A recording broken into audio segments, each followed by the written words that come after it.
So today, you are going to learn how to sink underwater, because I want to take you to my underwater world. No, don't hold your breath like that, because you won't sink down into the water like this. All puffed up like a pufferfish, holding in all the air, you will bob up to the surface like a duck dory. Being underwater is a transforming experience, and I want yours to be beautiful. But you can't get there if you're hanging on to fear, doubts, and things you don't need. So you need to learn how to let go. Let's do this together. Inhale and exhale with a count of 5, and when you exhale, make sure you exhale all the way until you empty lungs before you inhale again. Ready? Inhale. Your lungs are expanding, and exhale.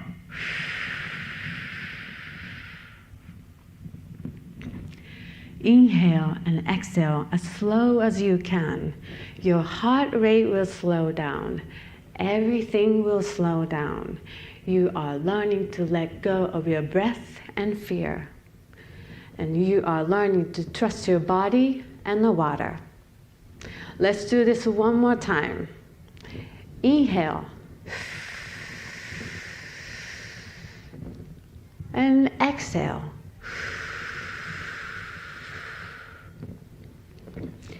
You are learning to let go.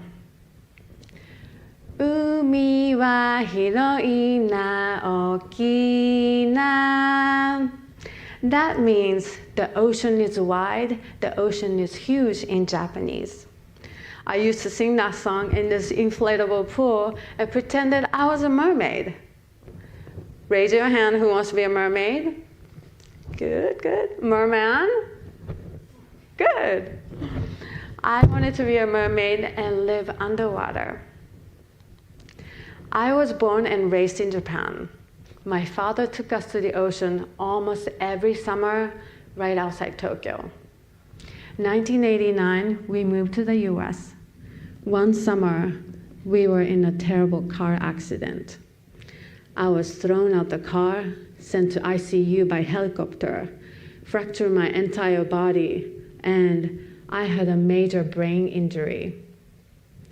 I almost lost my life, but instead, I lost my father, who was in the driver's seat. It was a miracle I survived after all those injuries.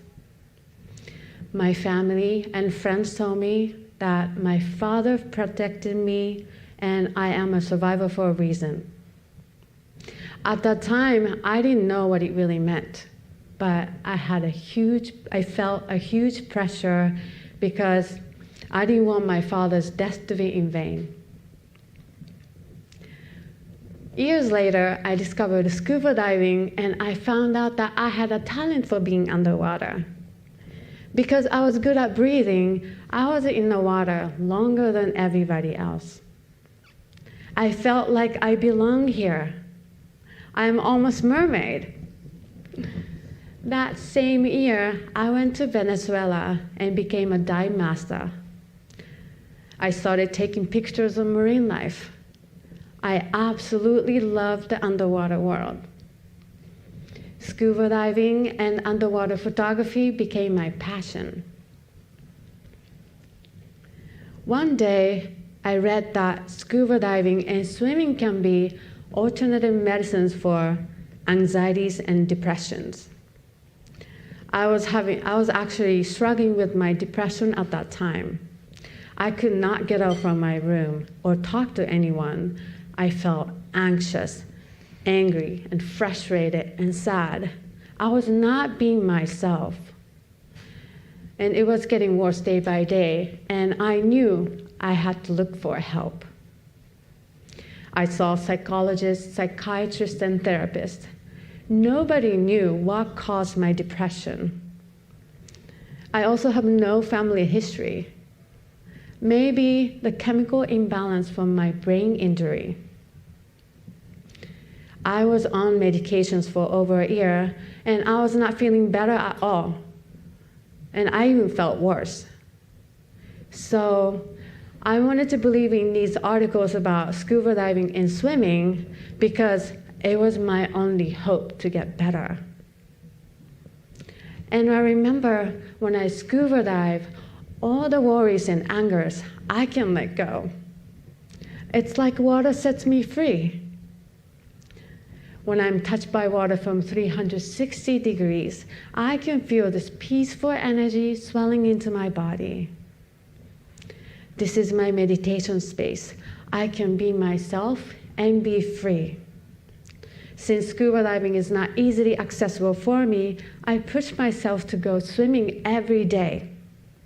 I felt better almost immediately, and I dropped those medications for being underwater. That's why I love creating images with people underwater, because underwater portrait photography has the same psychological benefits, and I am able to share that experience with my clients underwater. Everything is different. The lighting, the shapes, the sounds. The subject's hair, face, and dress move underwater. Everything's slow and peaceful. It's like you're dreaming. What's going to happen underwater? I never know, and it's challenging. I love that mystery, and underwater portrait photography became my passion. I've been underwater photographer for over 10 years, and back in 2013, I launched a campaign called Underwater Healer About Face to help cancer survivors rediscover their beauty through underwater portrait photography. Ever since, I donate my time and reach out to survivors of cancer, domestic violence, people with PTSD, and physical disabilities.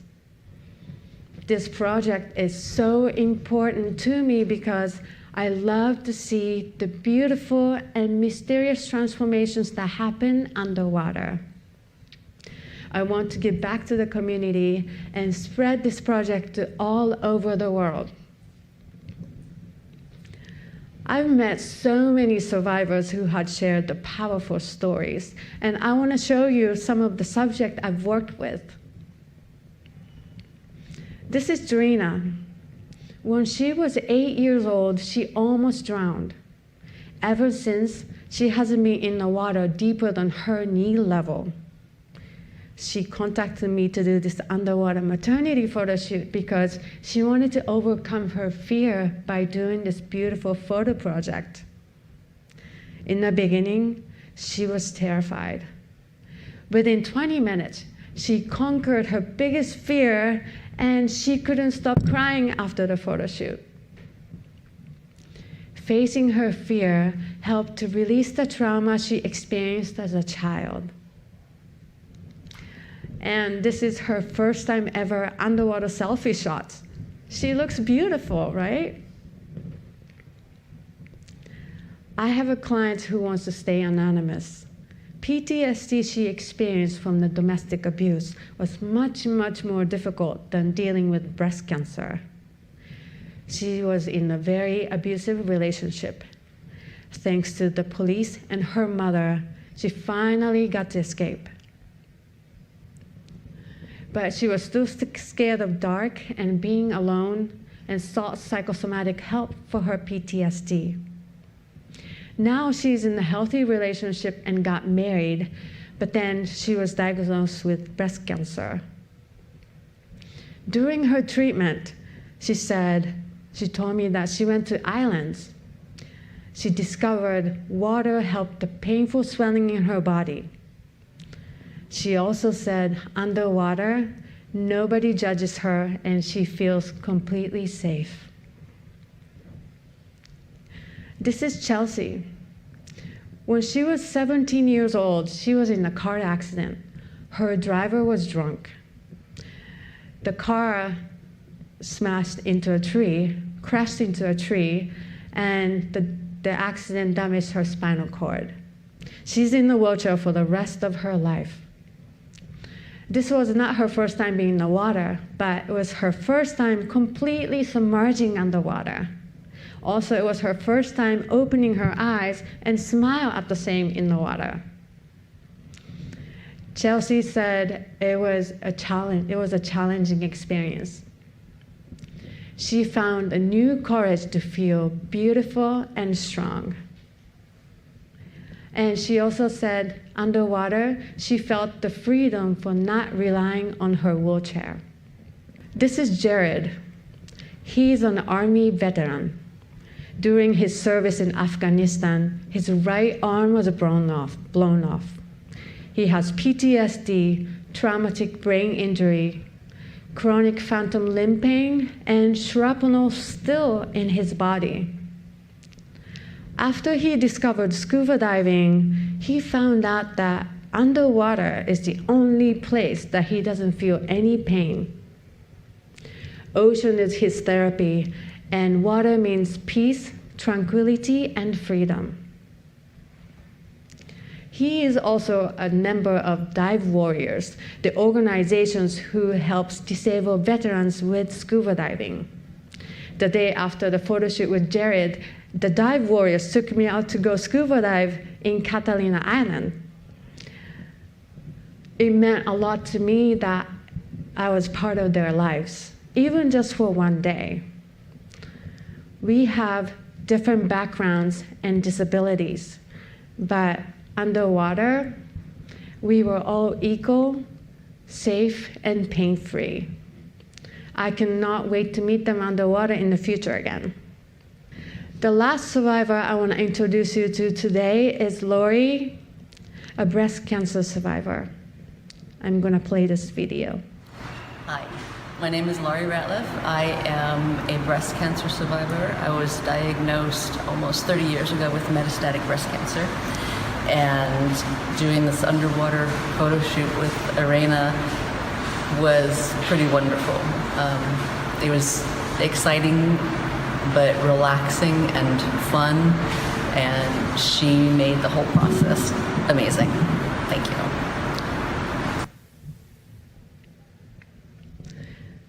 She's in the audience today, and you get to meet her just in a moment. And if you're ever curious and brave to jump in the water with me, come talk to me right outside after the presentation. I can give you a special discount, and a portion of your session fee will go towards this campaign for survivors like Chelsea, Jared, and Lori. At the conference like ICEBAT, International Conference on Evidence-Based Aquatic Therapy, I meet people who study the benefits of total immersion. For centuries in India, China, throughout Europe, people go into the water to feel whole again. Medical science knows that total immersion has the profound benefits. Nervous, cardiovascular, musculoskeletal, and immune systems are improved with hydrotherapies. But I'm most interested in how water reconnects us to who we really are. Water reminds us of our wholeness and restores us psychologically. Medical science is beginning to measure the positive and life-changing effects of total immersion, specifically psychological effects that water has on us. I'm most interested in working with the scientists at the forefront of this research. If you know any scientists, psychologists, or PhD students who will be interested in this topic, please let me know, because I am available to work together. My family and friends know me. I am a survivor for a reason. Remember I told you about the depression, and nobody knew what triggered my brain. And I went swimming every day. I finally figured it out. I cannot lie or hide underwater. Water makes me honest, so I'll tell you the truth. I haven't told anybody at the time, but the day of the car accident, I was actually driving first. I got tired, so I asked my father to switch with me. He was also tired after working long hours for the family, but of course, he wouldn't say no. I wish I didn't have to ask him. I could have saved his life. My guilt was huge, and I didn't know how to handle it. I still have regrets and angers. But being underwater helps me let go of that. I cannot change the past, but what I can do is to give back to the community and make my father proud. As an artist, I am fascinated with the process of capturing that moment when we let go and remember that we are strong, loved, safe. Underwater, we can all let go of our regrets and remember who we really are. I think we are all survivors for a reason. Thank you.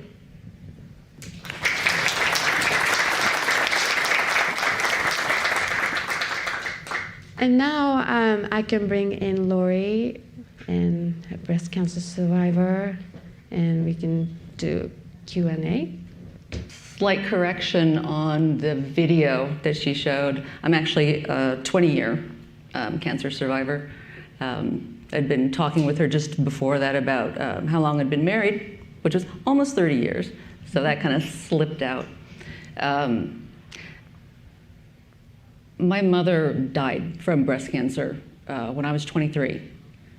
And when I was diagnosed at 34, I decided that I was not going to be quiet about it like she was, that it happens to so many more people than you realize, that I was going to talk about it. And so I have been talking about it for the past 20 years to anybody who will listen, because especially when I was first diagnosed, I really didn't have much contact with anybody.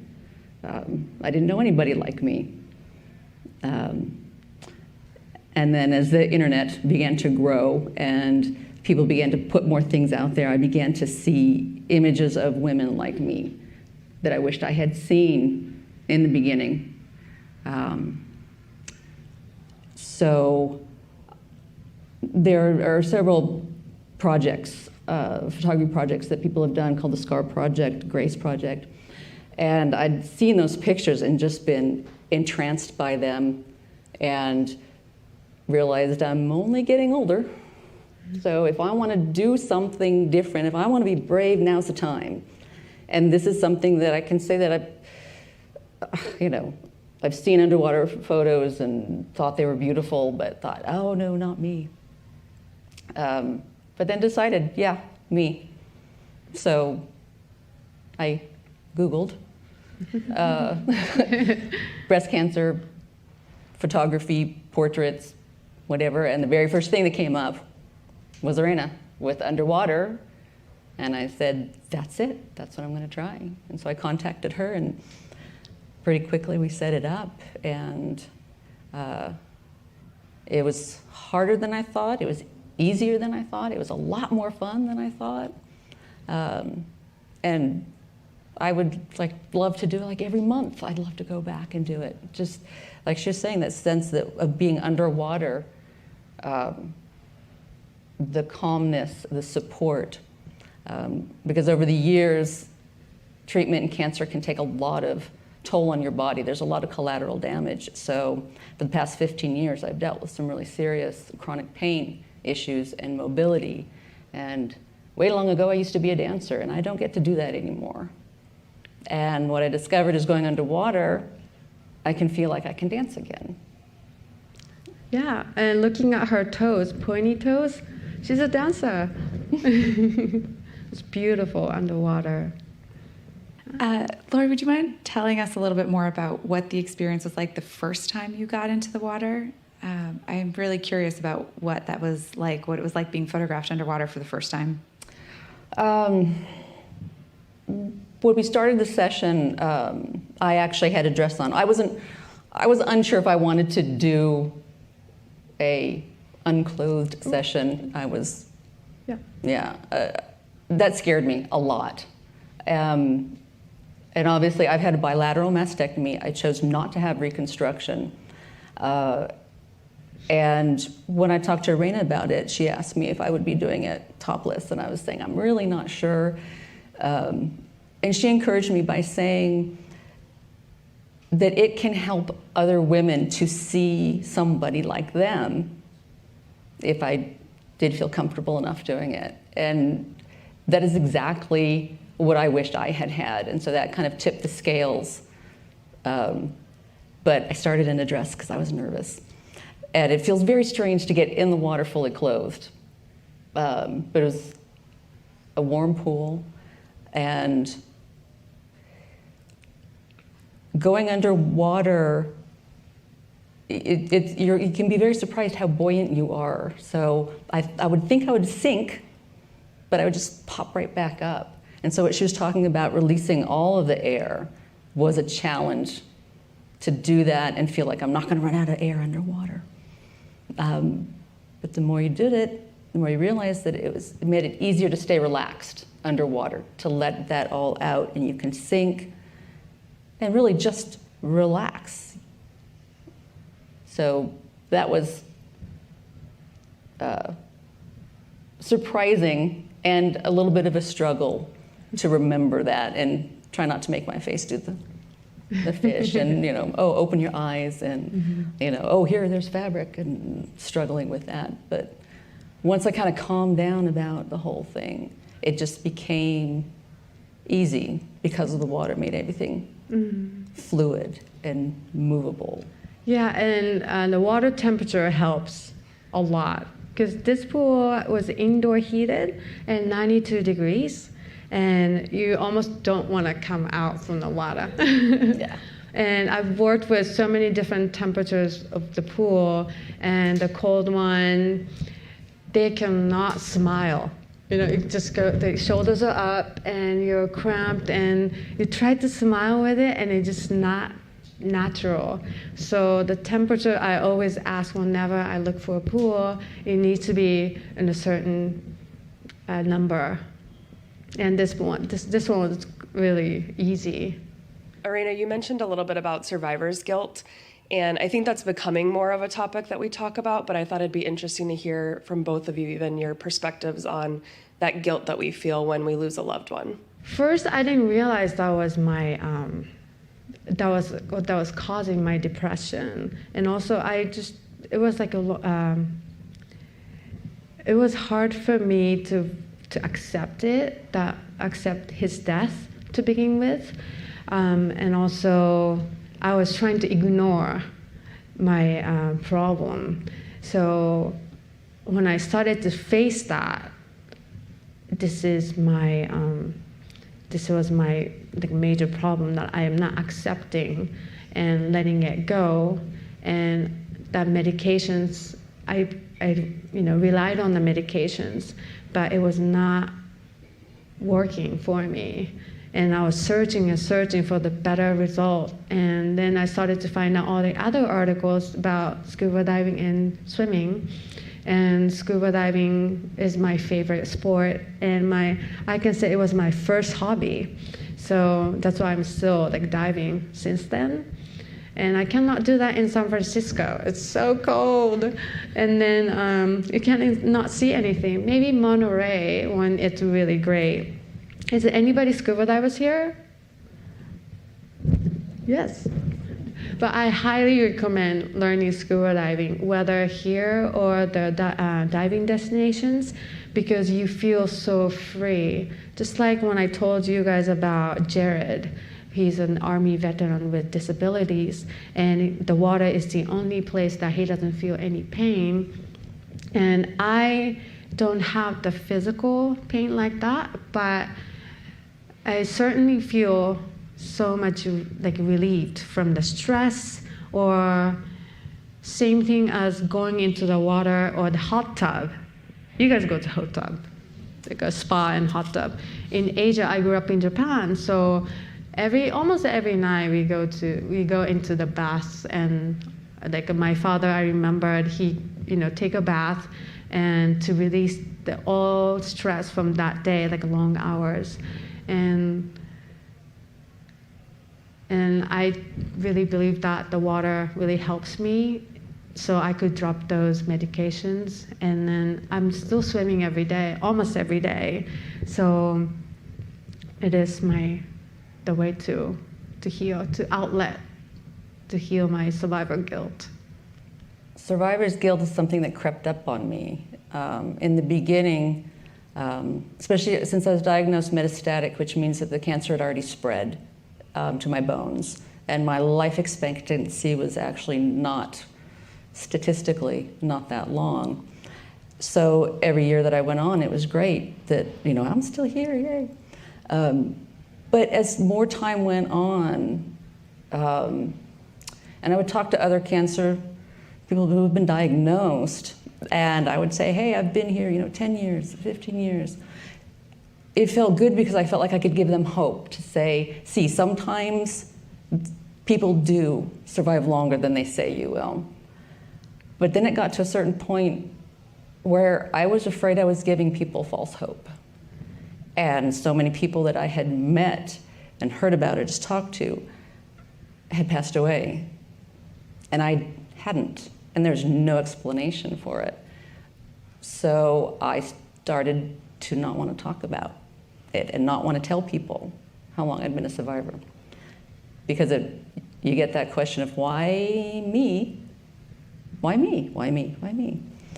So it's something I'm dealing with right now, and I'm finding it very difficult to, I'm happy to be alive, of course, but there's also that sense of people lose so many people to cancer that I worry that I remind people that they lost someone. So it's an ongoing struggle, but this has also been part of the process, and this really helps too, is asking about, because that's a tough subject. Because most people will say, just to be happy you're alive, and it's like, it's not that simple. In relation to therapy and also kind of your pathway specifically, Erena, in kind of searching for what's broken about me, I'm curious, does underwater therapy produce a place of more openness with speaking? And is that part of the goal in undergoing different kinds of therapy? Mostly because in, say, like Asian or Asian American spaces, maybe discussion and openness around words is not as available, or people don't have the same tool sets. So I'm curious, maybe it's a two-parter. One, for you, what was your therapy journey, and would you have done it differently? And two, have you found that Asian or Asian American clients have a lot more joy and healing through underwater therapy? I cannot really compare from the nationalities, but it was, I think they're all equal. Like everybody's different. Like regardless of what you are, depends on the temperature, but also how you grew up and how you are reacting. Like Dorina hasn't been in the water deeper than her knee level, or the people who were just swimmer, they thought they can do it all. But actually, all the swimmers, they had all the confidence, but sinking down vertically is completely different than what swimmers would do. So they were struggling submerging underwater. So I know that everybody has different backgrounds, but the first 5-10 minutes, we all struggle because it's a new space and it's a surprise.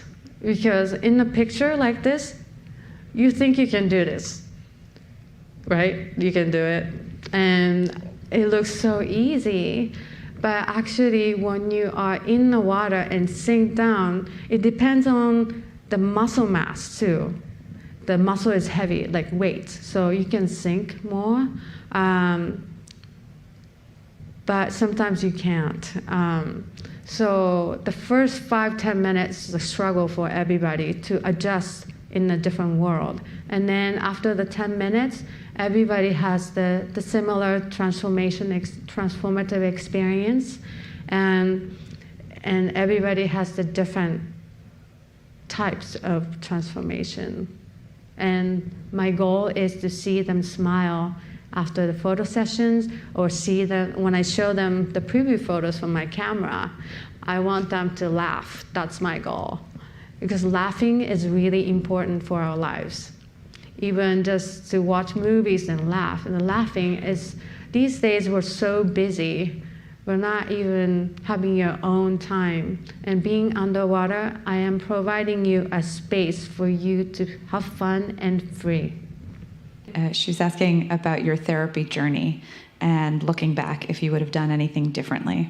I cannot think of anything else to do because I love water. After I discovered scuba diving, I knew that was the only place I can meditate, because I'm usually spazzy and I cannot stay in one spot. But in underwater is all the noise block, and you hear all the white noise, and you can focus on yourself. And after I found out that space, I thought, okay, this is it. Then, since then, I haven't looked for anything. I do yoga, and yoga helps. It depends on the teacher. But yeah, I think other than that, I haven't been looking. I'm just focused on swimming every day. I guess in terms of creating the photo sets, do you have an idea of a theme beforehand, or does one sort of present itself afterwards? I guess this shot and the previous one, there seem to be abstract hearts, both in her shape of her there and the fabric in the previous slide. Mm-hmm. So was that on purpose or happy accident? Happy accident, I think. I had not noticed that. Yeah, it looks like heart. So the things are moving in the water constantly, and it's hard to say, can you do this and can you do that? Especially with the fabrics, it's a moving, like wavy motions, and always I want them to be themselves. And I don't usually tell them what to do, because this is a place that they can be free and be themselves. So I asked her to just do whatever you want to do. Just let me know. How does a conversation kind of go with the client when this kind of planning of what kind of clothing to bring, or like props, or lack for a better word? I guess sometimes people might wear makeup or something, but then what if that runs underwater or something, things like that. Mm-hmm. But like, how's that conversation go? Yeah, so I do have that consultation, like conversation on Skype or in person, so that we can trust each other. Because in the water we can't talk or communicate. So I would like to get that trust before and outside the water. And the question is usually like the makeup, and also a dress, or what do they, where they can get. And the makeup wise, it's really up to them. Sometimes they don't want to wear anything. They want to go natural, and that's totally fine. It's their choice. And if they want to wear something, and I have the basic ones, and they're all usually from the theatrical makeup store. There's one in San Francisco, and that's water resistant. It just don't smear your face, but other than that, it doesn't come off. And I let them wear it by themselves, or I apply on their face, just like the basic ones. Or they do like to get their own, so that's part of their process, to have fun and go shopping. And you can go get the clothes from the thrift store. You can damage it because it's cheaper than buying the expensive new clothes. So I want them to have fun for this like process and to pump up for the photo shoot. The first photos you had were those motion photography. How did you do those? And is it like an overlay animation on top of a photo, or the water was all moving but the people were still? Oh, yes. I used the app called Photograph, and you can download it on your phone. But I used the browser version, and you use your flat image and put the effects on it, and it's pretty good for the marketing and the Yeah. All right, please join me in giving a big round of applause for both Erena and for Lori. Thank you so much. Thank you.